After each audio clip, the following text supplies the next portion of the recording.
Sobat Storia, pernah gak sih kamu mikir kenapa Pulau Jawa dan Bali yang jaraknya cuma sekitar 2 kilometer sampai sekarang tidak pernah disambungkan dengan jembatan? Padahal kalau dilihat di peta, dekat banget, harusnya tinggal bangun jembatan. Lalu selesai. Tapi kenyataannya tidak sesederhana itu. Bahkan di balik selat sempit ini tersimpan cerita lama yang dipercaya sebagian orang sebagai asal mula kenapa Jawa dan Bali harus tetap berpisah.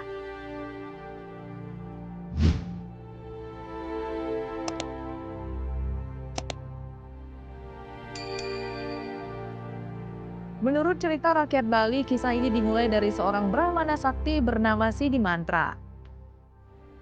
Ia dikenal sebagai sosok yang taat dan diberkahi oleh para dewa. Sidi Mantra memiliki seorang anak bernama Manik Angkeran. Ia cerdas, tampan, tapi memiliki satu kebiasaan buruk yakni berjudi. Karena sering kalah, Manik Angkeran sampai menghabiskan harta orang tuanya, bahkan sampai terlilit hutang. Dalam keputusasaan, Sidi Mantra berdoa memohon petunjuk. Hingga akhirnya ia mendapat wahyu tentang harta yang dijaga oleh naga sakti di Gunung Agung. Ia pun pergi ke sana, memanggil naga bernama Naga Basuki. Dan dari sisik naga itu keluar emas dan permata. Harta itu diberikan kepada Manik Angkeran, tapi semuanya habis lagi. Karena penasaran, Manik Angkeran pergi sendiri ke Gunung Agung dan memanggil naga itu tanpa izin ayahnya. Naga Basuki memberi syarat, jangan serakah. Tapi sayangnya Manik Angkeran melanggarnya dan menebas ekor naga tersebut. Akibatnya, ia dibakar hingga menjadi abu.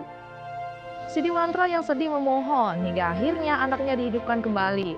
Namun, ia memutuskan berpisah. Dengan kekuatannya, ia membuat garis di tanah yang berubah menjadi air dan semakin luas, hingga menjadi Selat Bali.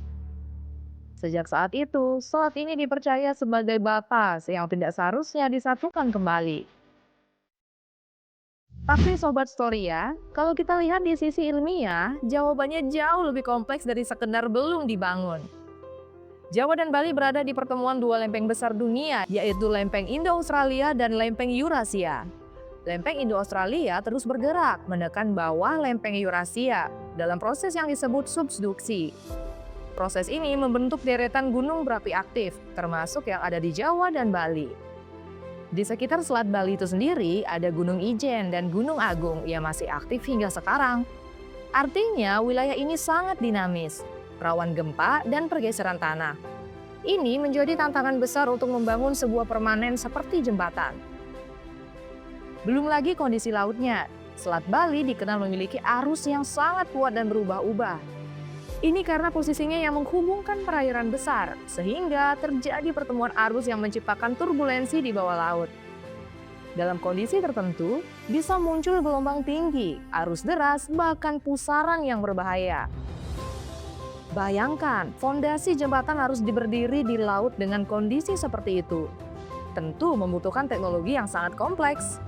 Selain itu, Selat Bali adalah jalur transportasi laut yang sangat penting.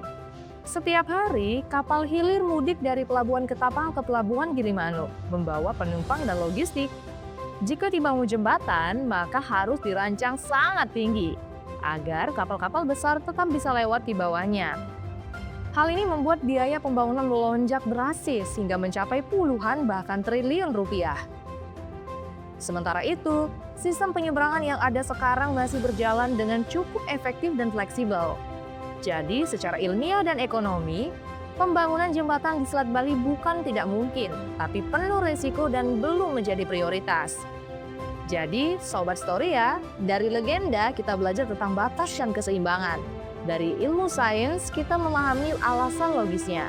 Dan mungkin alasan sebenarnya bukan karena tidak bisa dibangun, tapi karena tidak semua yang dekat harus disatukan.